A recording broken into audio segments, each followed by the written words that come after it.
Good morning, everyone, and happy Friday. Welcome to Proof of Delivery. This is our new podcast over here at DAT. I'm Ken Adamo. I'm Chief of Analytics and Head of Corporate Development at DAT, and I'm joined by my co-host, Kary. Hi, everyone. Sure. I'm Kary Jablonski. I am fairly new to DAT, joined about 4 months ago as our VP of Broker Growth and General Manager of Trucker Tools. So, long knew Ken from the internet, and now we are coworkers. I'm looking forward to seeing what this turns into.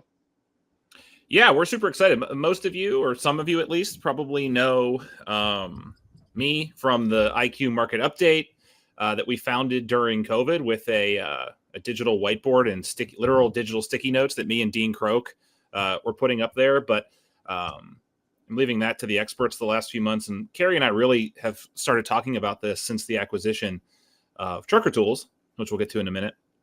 But really just as a way to talk about things that are happening in the market. There are tons of long form interview style podcasts out there. The Armchair Attorney does a great job. Andrew Silver does a great job. This is not what this is going to be. We're really going to talk to you about delivery. So what DAT is delivering, what the industry is delivering, and things that are truly happening out there in a very timely and topical way. Hopefully mix in some jokes once college football season gets rolling. I'm sure that will dominate the conversation, but that's really the format. Thoughts, Kary? Yeah, I think I'll say it as a former outsider to DAT. Obviously, one of the largest, most impactful companies in the freight tech space. I always just was eager to better understand what was happening, what was everyone working on, what's coming next. And since I've joined, something we've done really well, I think, at Trucker Tools was really bring the community into what we were building and really building deep, really community around our company. And I think DAT honestly has an opportunity to do the same thing. DAT has incredible, deep, long-standing customer relationships, but I think there's an opportunity for us to just be a little bit more forthright with all the awesome stuff we're doing to the entire community as opposed to a more one-on-one channel. So this is a way for us to kind of experiment with holding ourselves accountable to actually delivering on what we say we're going to deliver. So we're excited to not just talk about what's happening in the market, but actually what we're building, get feedback. I'm sure the chat will light us up at times, and we can talk about how we're thinking about all of this. Yeah, the thing that I'll add that I hope comes across, Kary and I seem to have pretty similar management and just sort of operational styles. We're incredibly candid. We say what's on our minds. We like to argue about things. And I hope that comes through here. And it gives you a little bit of an interview to how we're thinking about things in the market, both from our perspective and as two senior leaders as a company that most of you do business with. So with that being said, throughout this series, we're going to have guests.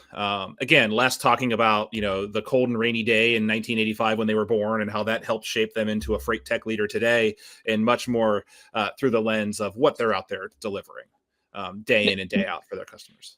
No shade to the long form podcast in the freight industry. There have been some great ones, but it is pretty remarkable how many have sprung up over the last couple of years. And we really think this is an opportunity for us to do something a little bit different. Yeah, I mean, much like my hatred for that team up north, redundancy is not something that I really like to fall victim to. And if I want to go listen to what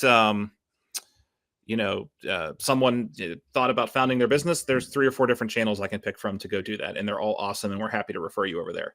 If you want to hear about like a new exciting product release from a freight tech company, we want to get that person on and talk about like what specifically that release or acquisition or product market launch, what gets them excited. And if you want to catch up on why they founded the company or their high school gym teacher and how that propelled them to be an entrepreneur, there's a different podcast for you for that. And we're all friendly. Someone does need to have Ken on one of those long form podcasts. I haven't heard the full soup to nuts Ken Adamo story, and I'm looking forward to that. I think that's probably not a good idea. But so today, again, not going to be probably full bore with what we hope to deliver here over the course of this. It's mainly to introduce the concept, Kary and I to talk a little bit, and lean a little bit more heavily on some topical market things. So let's rewind a bit. this podcast was not active in production during the acquisition. And I wanted to give Kary a little bit of time to talk about why Trucker Tools plus DAT makes a heck ton of sense. Yeah, and actually, before we can do that, just one more opener. If send us a little hi in the chat. I'm really curious who's here. The platform that we stream this from, you can't actually see who's here unless you send us a little message in the chat. So would love to just see who's tuning in. And just first of all, thank you for taking time out of your Friday morning for doing that. Tell us where you're tuning in from. But yeah, to pivot more to what Ken just teed up, the acquisition. So yeah, rewind the clock 6 months. I was not a DAT employee. Trucker Tools was owned by a private equity firm called Alpine Investors, headquartered. We're a fully remote company, and we saw that there was an opportunity to join forces with one of the larger players in the space, and that's how we would really start to have the biggest impact on our customers. We're a network business at Trucker Tools. For those of you who aren't familiar with us, we are primarily a load tracking and visibility tool. So as we get more brokers and more carriers on our platform, the product actually strengthens. There are really incredible network effects. So as we thought about our future and how we add the most value, we realized we just need to really hyperscale. And there was no better way to do that than partnering with someone like DAT. And when I brought the opportunity to DAT back over kind of the end of the summer or the fall last year, there was immediate recognition of the power of what we could do together. The trite M&A saying is, how do you make 1 + 1 = 3 for your customers and for your company? And I think it's pretty clear with Trucker Tools and DAT coming together. We have the exact same end customers, brokers, and generally smaller carriers.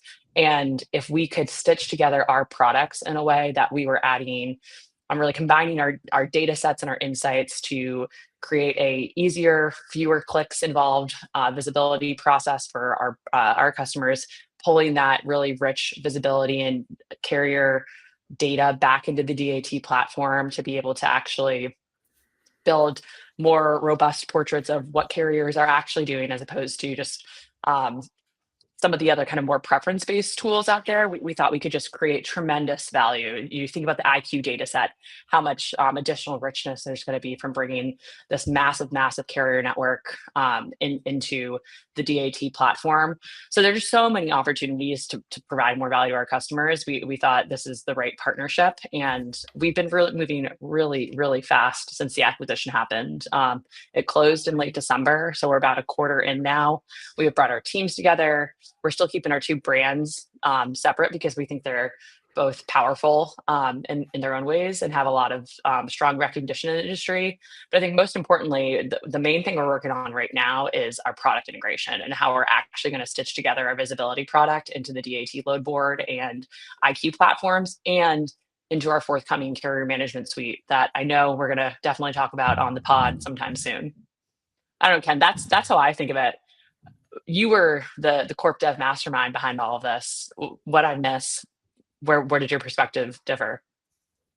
Yeah, I mean, winding back the clock a little further, it's been about a year now when I'm very thankful for this, but I think as just a kind gesture for a long timer, they found a job for me in corp dev because we brought on like actual engineering and product leadership talent to replace me, who was doing probably a fairly poor job of acting like an engineering leader. And I had, not fresh, but relatively fresh off an MBA. And that was something that interested me in deep industry roots. It was something, and we didn't really have a practice of that here. For being part of a parent company that buys companies day in and day out for a living, we didn't really have strong practice around that. So what's the first thing you really do is you start building an industry landscape of what makes the most sense. We're not going to go buy truck washes, right? Truck washing might be a great business. We don't think we have a great right to win there. But when you look at what Trucker Tools does, one, great name, awesome name.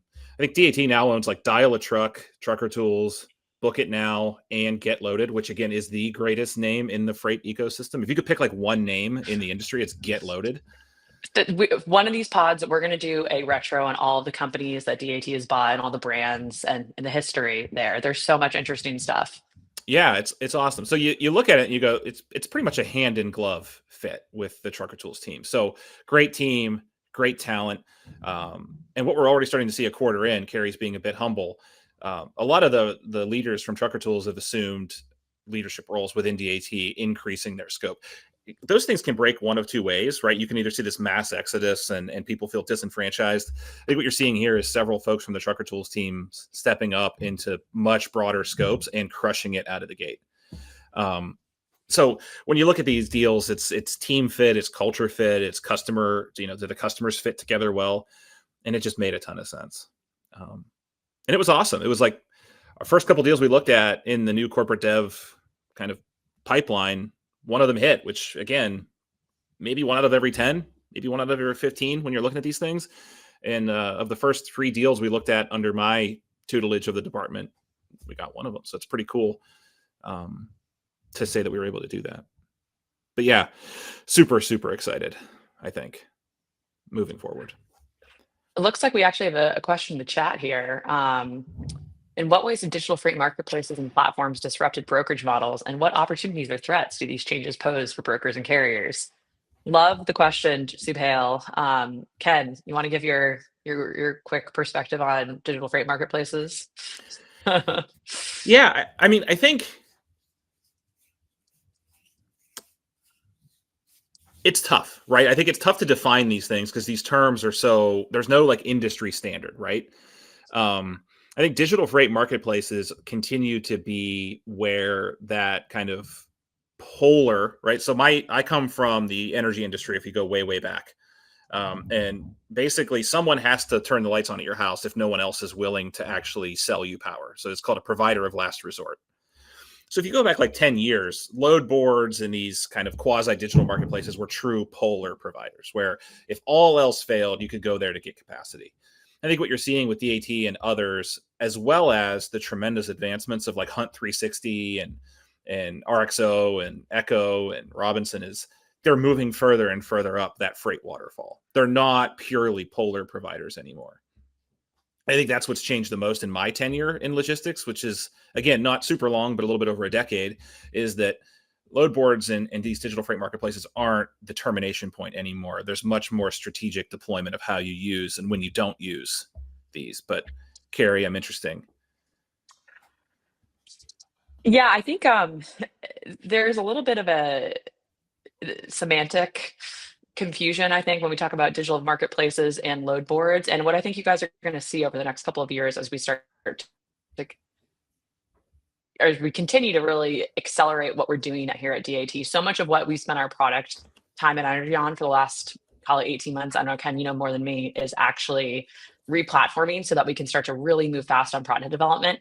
You're going to see DAT become more of a real leader in the digital marketplace space and evolve from what we are today, which is really that kind of, in some ways, frankly, I don't know, the chat can beat me up. It does feel a little analog still, even though it is obviously a sophisticated SaaS product. So I think you're going to start to see some convergence in all of these platforms. And they're really just all places where brokers and carriers can come together to book loads. And it all starts to blend together.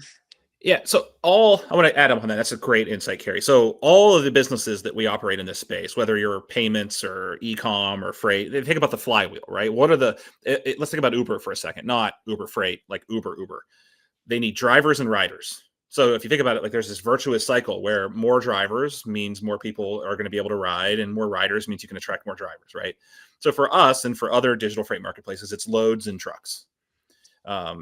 There's a little bit of a nuance where I think we believe that loads are the flame and trucks are the moth, not to discredit drivers. Moths are lovely animals. But you just see this virtuous cycle where if there's more loads on a platform, you're going to have more trucks. And if there's more trucks, you're more likely to get loads. And it just kind of spins faster and faster and faster. So I think that's where density is a huge factor in this, is where you've seen a lot of these smaller platforms. And I'm glad you didn't say digital freight brokerage, because DFM, the digital brokers is like, maybe we could dive into a future podcast on that. But that's where the thing that we didn't mention that is like the defining market of a marketplace that we view it is we're neutral. We don't have a motor carrier number. So we believe strongly, adamantly, and consummately that neutral freight marketplaces cannot, should not, and over the long arc of time will not have an accompanying brokerage business. That is destined to fail. So that's kind of all I'll say about that. Mic drop. Well, let's pivot. I just want to call it another. Still learning the system over here, so I want to figure out how to spotlight some comments. But Kevin is asking if I was given the DAT swag I'm wearing, or did DAT make me buy it? They indeed gave it to me. They've been extremely generous with the swag to the Trucker Tools team, and I can't say enough good things about the marketing team over here. And now they have opened their swag closet to us with open arms. So shout out to them. I will say this: mention a comment on any of the platforms you're listening with a guess on how many loads will be posted on the DAT network today. And our PR team will reach out to the person who's the closest, not Price is Right rules. Absolute difference here, folks. Whoever's the closest, we'll direct message you and get your size and preference for a polo or a pullover, and we'll get that shipped out in the mail. So number of loads posted today on DAT across all equipment types. The closest, absolute, not Price is Right rules, and we'll send you some swag. Love it. We could Well, do should that, we right? we can do whatever we Yeah, want. we run this company. We're making this thing up. Just kidding. Should we move on, talk some hoops? We got the final Yeah, four let's talk some happening. hoops. Who do you got? Might I note, first of all, that this is the second year in a row that the Final Four has coincided with the TIA conference in the exact same city. Last year, both in Phoenix, this year, both in San Antonio. Just learned that TIA next year is not in Indianapolis, unfortunately. But who do I got? Honestly, I hope none of them win. But if I had to choose, I'm absolutely pulling hard for Houston. They're the closest thing to like not even a Cinderella, obviously, they're a 1 seed, but less traditionally represented program, shall we say, Final Four. What about you? So I'm wearing, just by the way, the Ohio State defending national champion shirts. They did not make the tournament because their basketball program sucks, and has sucked since Thad Matta was there with Greg Oden. I had Michigan State because I'm a Big Ten homer. They obviously aren't there anymore. I hate the SEC with an undying passion, so I'm going Duke. Oh, jeez. Cooper Flag is just too good. He is their defense is too good. John Shire allows me to like Duke now when I didn't like them because of Krzyzewski. But so are you saying you want Duke, or you think Duke's going to win? I don't disagree. I think Duke probably will win, but who are you pulling for? Duke. I want to see Flag to cut the nets down. We could not be more diametrically opposed as sports fans. Yeah, you like Notre Dame, and I like, not Notre Dame. There we go. All right. Well, blow us up in the chat. Who do you think's going to win? Who do you think you got a 1 in 4 shot. If you want to see some extremely wrong predictions, you can go back. DAT posted on LinkedIn yesterday a reel that was made back in, I think, October at DATCon, asking everyone who they thought was going to win. And I don't think Kansas. How'd that work out? Oh, because we were in Kansas City. Kansas. Yeah, exactly. Yeah. I was hoping for Gonzaga. I had Gonzaga and Michigan State in the final. We do agree on Gonzaga.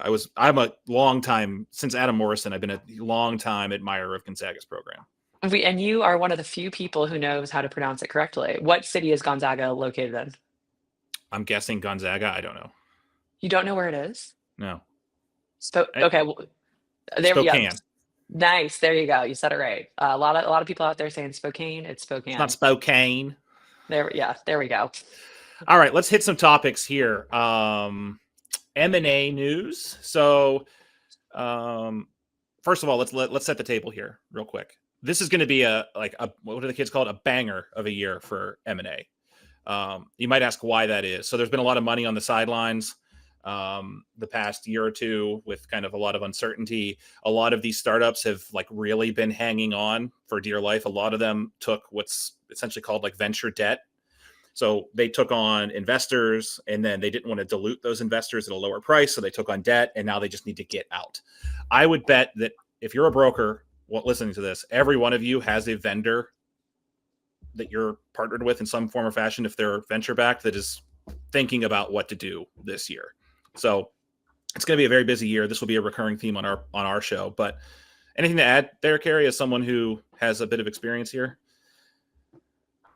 I couldn't agree more. It's going to be a banger. And we're already seeing it. I like to think that when we look back in 5 years on the crazy M&A wave of 2025, everyone's going to be saying Trucker Tools started it all off. That was the Christmas present to the industry, was DAT and Trucker Tools coming together. But yeah, so it's going to be busy. It's been busy. I think the two ones that I called out here, Kary might have more, was Green Screens, which is kind of a niche freight pricing startup For brokers, they were acquired by Triumph Financial, which is a Texas bank that also does factoring and payments. You might know them as Triumph Pay or Triumph Factoring. Very interesting acquisition. They bought them for, I think, about 160 million bucks. I haven't heard if that one closed yet, but I'm assuming it's going to close here imminently. But I think that was of note. And then more recently was 3G TMS, the Columbus, Ohio based TMS that got sold to Descartes to partner up with Algix, I assume. But those were my two big ones. What did I miss? Those are the two big ones that have happened so far this year. But Ken, I'm curious as the corporate dev guy, why do you think why are we ripe for consolidation right now? Why is this going to continue to happen? What are you seeing from a kind of industry or market perspective? And then what are your thoughts on it actually making sense for customers? So I think there's two, so think about like the service side of the industry. So the side we play in, vendors. I'll talk about that in a minute. On the broker side, this always happens. Brokers and carriers always consolidate in the dips. So RXO buying Coyote, you can look back to UPS buying Coyote, not to pick on Coyote, but all of these things like tend to, when Siva had their problems, these things all tend to happen. I think WEX and Global Trans came together during the down cycle. What year was that? Like 1920 pre-COVID? I don't remember exactly. Did you just say 1920 or you mean 2020? 20. Yeah, it doesn't really matter. I thought that was a dig. Okay. Oh, no, 19 or 20. I thought you meant like this was 100 years ago. Got no, it. yeah. And so I think on that side, what you see is it makes a lot of sense. You get good value and it comes together. So you see like the long tail of brokerages and carriers tend to shorten. You see some consolidation at the top, and then the long tail, as the market recovers, starts to spread out. And then you have new players, right? You have new brokers that go from 100 to 300 to 500 million to a billion, and then they start consolidating. So that's on that side. On our side, I think it's just going to be a lot of deal shopping. I mean, I really think valuations are not going to be nearly as hardy. For those less familiar, and this is super boring if you're not interested, a deal is largely predicated on the last year or two of growth before you go into the process. And a lot of them did not have great 24s and 23s. So that growth has slowed. They won't get as much of a multiple on the future growth. So I think you're going to see a lot of companies deal shopping a bit. For customers, I mean, I think if you're struggling, you're not investing as much into the product when you're struggling and you're trying to sell and you're burning cash and you're worried. So if you take on a strategic or a sponsor that has the money to bankroll it and scale it, you're going to see much faster time to market with those features. Who gets cut? Customer service people get cut. Salespeople get cut. Those get added back post a sponsor coming on. So usually the customer experience can get better. Probably, it's a tough time, especially when you're running low on cash. And the customers often feel it, I think. Well, yeah, and I'll also say too, you go to any of these conferences, I'm sure at the TI next year or next week, the word integration is going to be mentioned upwards of 1 million times across the 4 days of the conference. And I do think that is going to be one of the interesting things that we're going to see about consolidation is how do these companies that are being brought together actually start to integrate? And there is a lot of value to be unlocked there for customers. If one of the main challenges of the freight tech world and how we support brokers is, these systems don't talk to each other yet.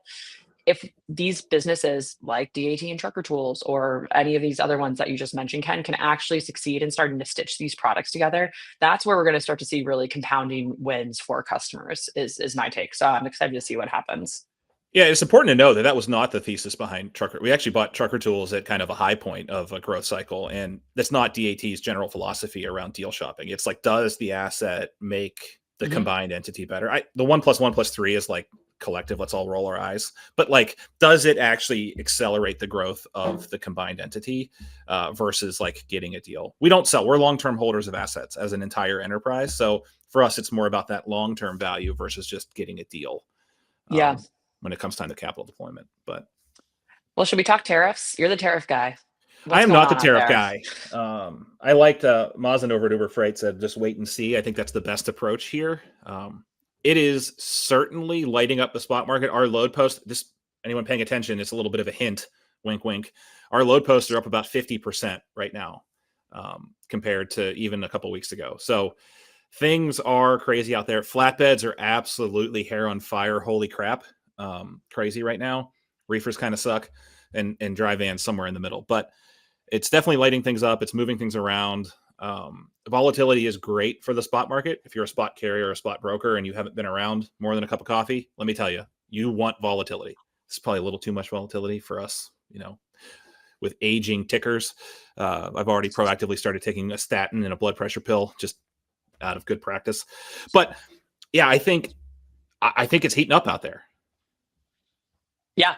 I mean, I don't want to spoil for our wonderful audience chat participants who are making their guesses about how many posts are happening, but it's pretty crazy what we're seeing. I do think the point that you just landed on, Ken, is really important. I think brokerage kind of thrives on volatility. That's why brokers in some ways exist, because this is freight that shippers have not been able to handle and contract directly to carriers themselves. But to your point, there comes a point where volatility actually starts to have diminishing, if not negative returns. Yeah, it's an interesting thing because I think volatility is good when you expect the same kind of volatility to persist, which sounds like the dumbest thing anyone's ever said, but it's actually kind of like true if you think about it, which is like with ELDs, we knew the size and shape of the volatility and the general direction of it, and we kind of got through it. With COVID, once we got past the great toilet paper shortage and the great shutdown, we kind of knew what was happening with COVID. Yep. With this, do you want to be the poor schmuck that like ships something on April 10th as opposed to the 9th and like gets hit with a 39%? It's like, you don't really know. And I think it's like the unknown of the volatility, which is causing especially some shippers to really, really pull back.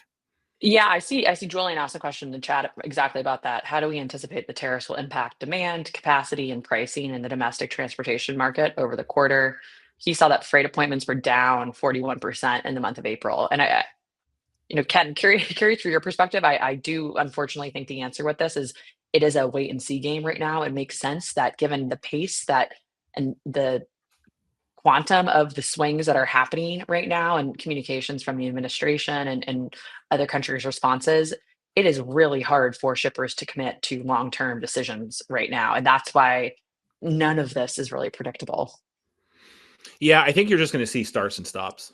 We saw brokerages setting literal like all-time weekly shipment records a few weeks ago when the Canada, US, Mexico trade war was happening, and then we heard from the same brokers this week that the floor was dead in anticipation of what was going to happen on Liberation Day. So I think you're going to see more of that starts and stops. It's going to feel more like almost like wildcat weather events and work stoppages and whatnot around the country.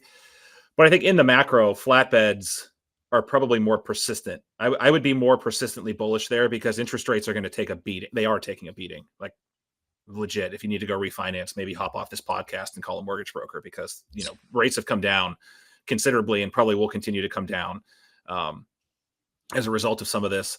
And that spurs home building and development and people buying patio furniture. And I think you're going to see car buying. I mean, I literally saw lines outside of local car dealerships ahead of some of these tariffs and things like that. So you're going to see some of that moving around. So I would just embrace it now and then, I don't know, take a deep breath after Easter and see what things look like, truthfully.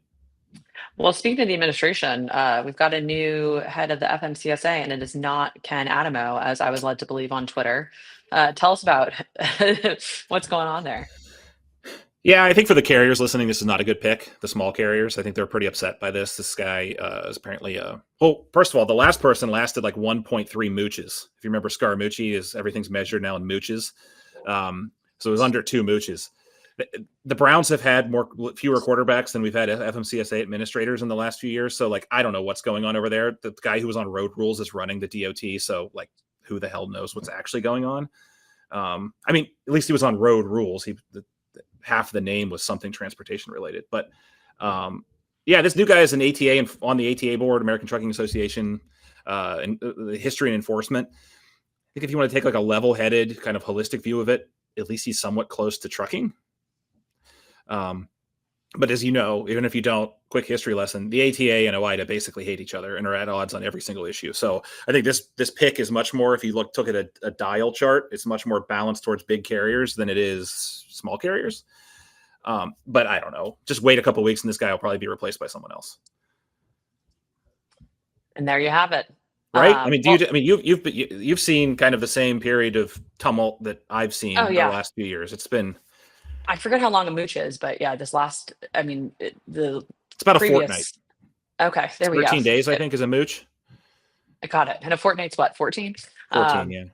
Yeah, I mean, this last head didn't last as long to be able to actually tell the market what they were planning to do. So I'm not holding my breath there either. I think the theme of, and maybe this will relate into what we're going to next. The theme of the day is volatility and what that means. And as a result, we've seen some really crazy shifts. And it sounds like, Ken, some of the political leanings of our trucker community. Tell us about the communist truckers.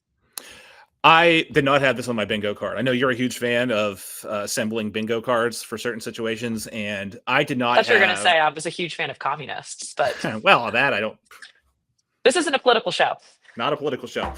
Um, uh, yeah. So the American Communist Party, which I learned is a thing. Apparently, there's been more room made in mothers' basements over the last few years to allow for the American Communist Party to reflourish. But apparently, they're joining forces with truckers now, and truckers are turning communist. I think we put this in the show because I think it's just an interest.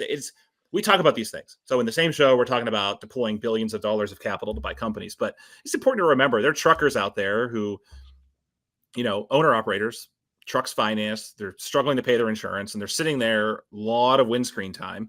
And I think a lot of them feel, and justifiably so, super disenfranchised with the market. The FMCSA, we can sit here and joke about from the comforts of our recording studios, but like 21% of all motor vehicles are unsafe at any speed. Like these people aren't doing their jobs.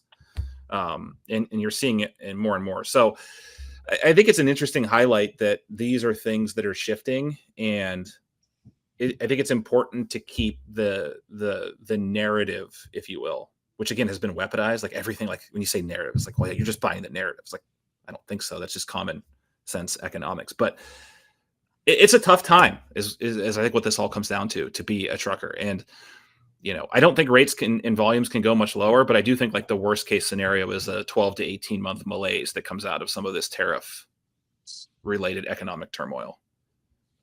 Yeah. Well, then that actually, Sudale, shout out to you for the good questions coming in the chat.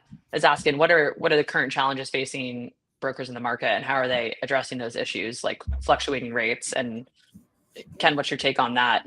How do brokers get through this period besides It's tough. taking a deep breath? Yeah. Yeah, it's the hardest time to price, right? Because rates are going to go up at some point. And it's hard to sell a shipper that they're going to go up as much as you think they're going to go up or hope they're going to go up. So it's tough. Relationships are critically important. Data is critically important. Now is not the time to be relying on your last 6 months of transactional history. That's not going to help you right now. I'm sorry. It's just frankly not. I think it's really time to start looking at these other periods of turmoil. Like go back and look at what happened during the last administration with tariffs in early 19, late 18, and what some of that did.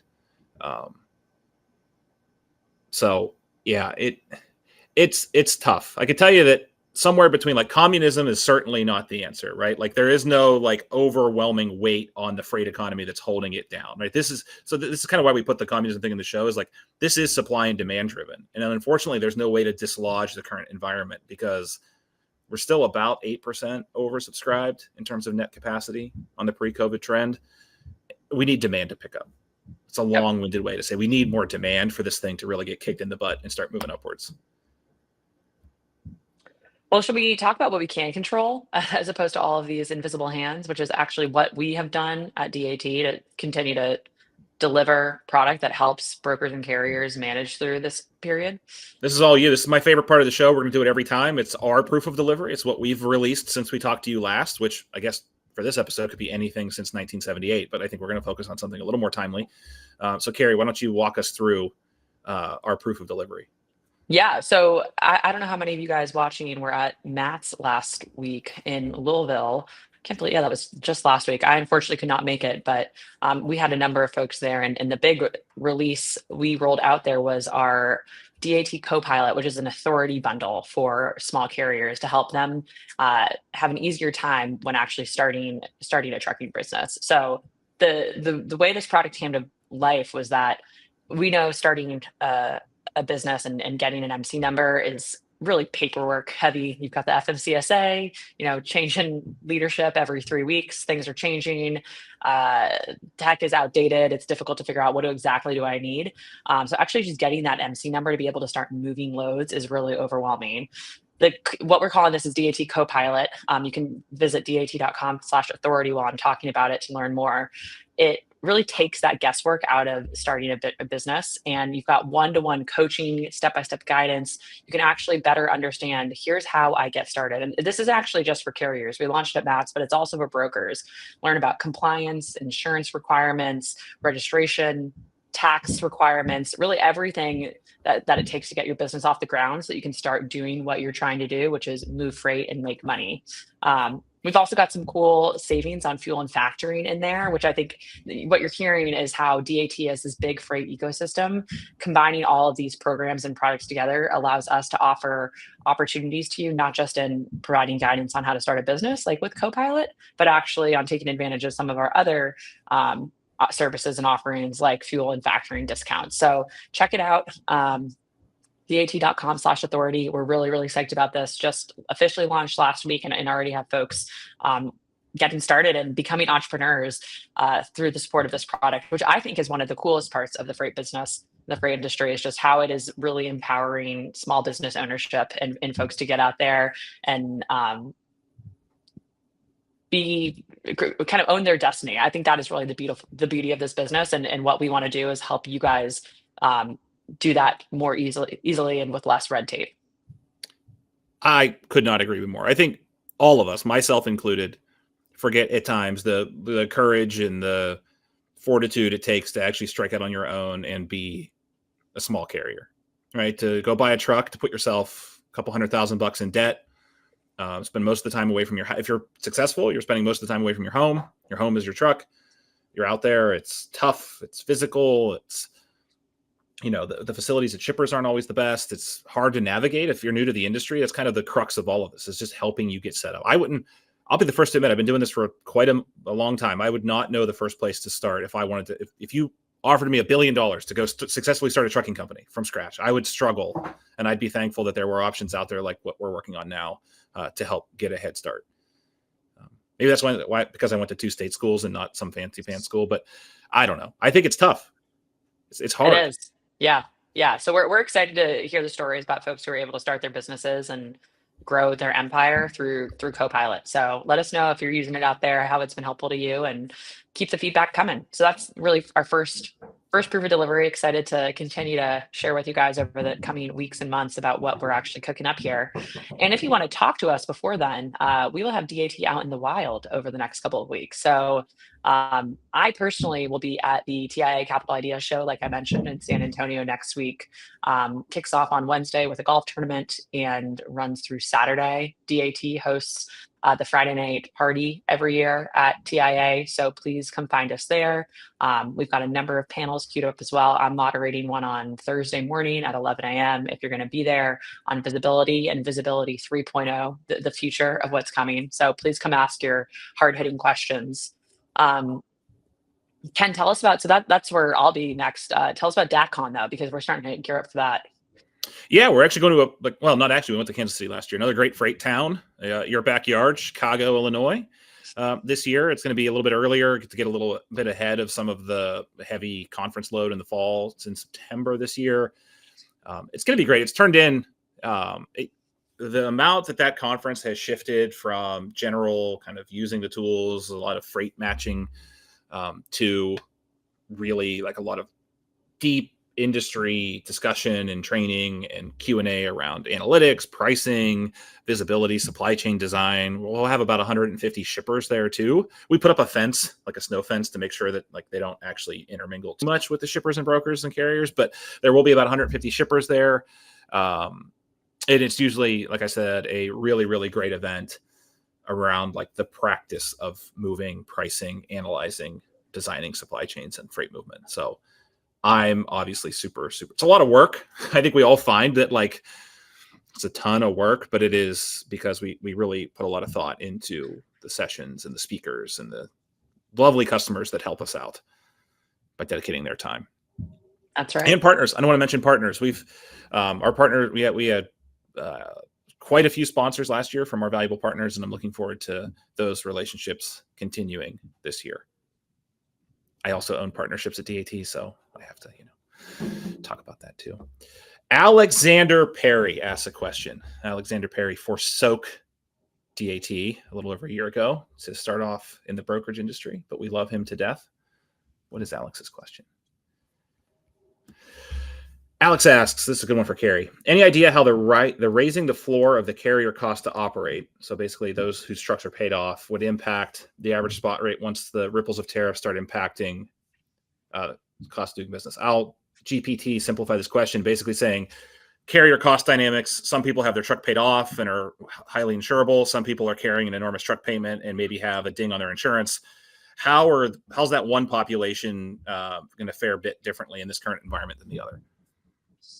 I feel like I'm back in economics class. I was indeed an economics major in college, so thank you for this, Alex. I mean, I think we should do, that's another podcast idea. We should do kind of trucking supply and demand economics 101. I think that would be an awesome show, and bring in someone like Dean to help us understand that. But price floors, I know I was just talking about the communists, but price floors typically don't work, and they do jack up a market a bit, especially in a very liquid market like brokerage and the small carrier spot market.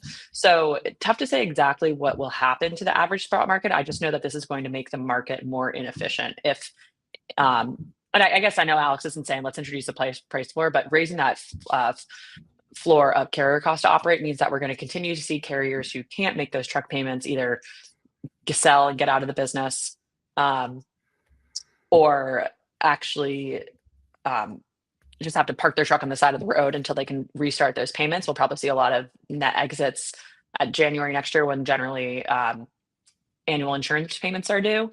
But I think if we're going to see carrier costs rise, we're going to see a corresponding drop in capacity and additional slight increase in spot rates for brokers. Ken, what's your take? Yeah, I'm not sure that was Alex's question. I think that is like the communist view of this, of like price floors. And like, again, a lot of the economic thought coming from the American Communist Party is because they like listened to a YouTube critique of Animal Farm last year, and like they think that like all of a sudden they're like the modern day Marx. So what is Alex's question then?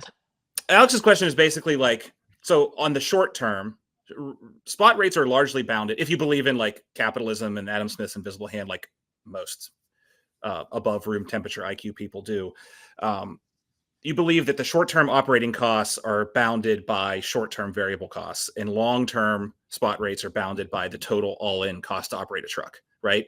And I think what he's saying is there's essentially like at the high level, there's essentially a high cost and a low cost class within trucking. That the lower cost class has their truck paid off, they're better operators, they run lower deadhead, they have lower insurance. And then there's a high cost class. There's a prevailing theory out there right now that the reason rates are stuck is because we've already attrited out a lot of that high operating class. And essentially these carriers now are operating below like the average cost to operate, which says that rates should be going up, but instead it's staying down because they're hauling a disproportionate amount of freight.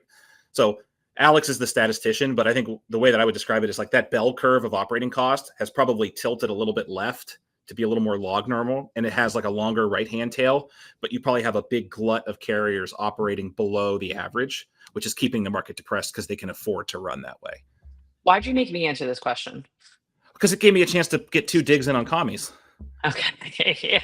I'm not a communist, for the record. I know. You teed it up. It was like a softball, and I was able to I just need the internet to know that. Yeah, or the fact that we're broadcasting through the internet on computers, all of which were invented by capitalists. That's right.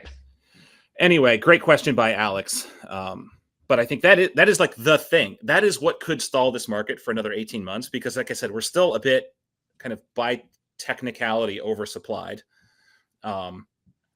And that could cause a lingering of the kind of systemic recovery to start. I don't think that's true as much. I do think like once we really get into like the spring and the shipping season, and depending on tariffs, we will start to see that systemic recovery, but look for something more like 13 to 17, not 17 to 20 in terms of a cycle. We've been pretty consistent with that. Thanks, Alex. I appreciate you liking my answer. And Julian, great recommendation here. Get Jamie Anderson for an owner-op economics pod. Entertaining, if nothing else. I think it would be entertaining. I think Jamie's great. We share a lot of like personal interests in fishing and hunting and all that stuff. We disagree on kind of the fundamentals of the way the market should work. That's great though. Like we're not always right. Yeah. What makes a great leader is being able to be self-deprecating and humble and understand, like take an intellectual risk. If you do nothing else for us until we meet again, it's like take an intellectual risk. Go out there and maybe put an idea forth that might be crappy and bat it around with your team or your friends and see, hey, maybe the communists got it right on some of these things, truthfully. Like maybe there are some, because I think most people are highly capitalist with the need for some social program backstops, right? Ruthless capitalism is a tough place to be. So that's my soapbox. What do we got? We got to wrap up here. I think we got to wrap. This has turned into a political show, so we're going to have to reassess what we're doing here. Yeah. So come see us at TIA. That'll be exciting and fun. Always is. What are you going to shoot in the golf tournament, Kary? What's your team score going to be for the scramble? Oh, geez. I've never even come close to winning one of those scrambles, but I do like to try to defend my longest drive trophy. I've got 2 of them right now at home and looking forward to bringing home a 3rd next week. So that's really all I'm good for. Awesome. And yeah, we'll see you at various events over the summer. We'll see you back here in a couple weeks. And just for the people who want swag, think that number should fall between 800,000 and 1.2 million. Just FYI. We're not some like rinky dink load board that was started yesterday. We are getting, on the order of magnitude of 1 million plus or minus 500,000 loads posted on a daily weekday basis. So I'll give you a 400,000 load post range for you to settle into and maybe take it from there. But we'll sign off for this week. Looking forward to catching up in a couple of weeks and get the full debrief on TIA and March Madness and everything else. Thanks so much.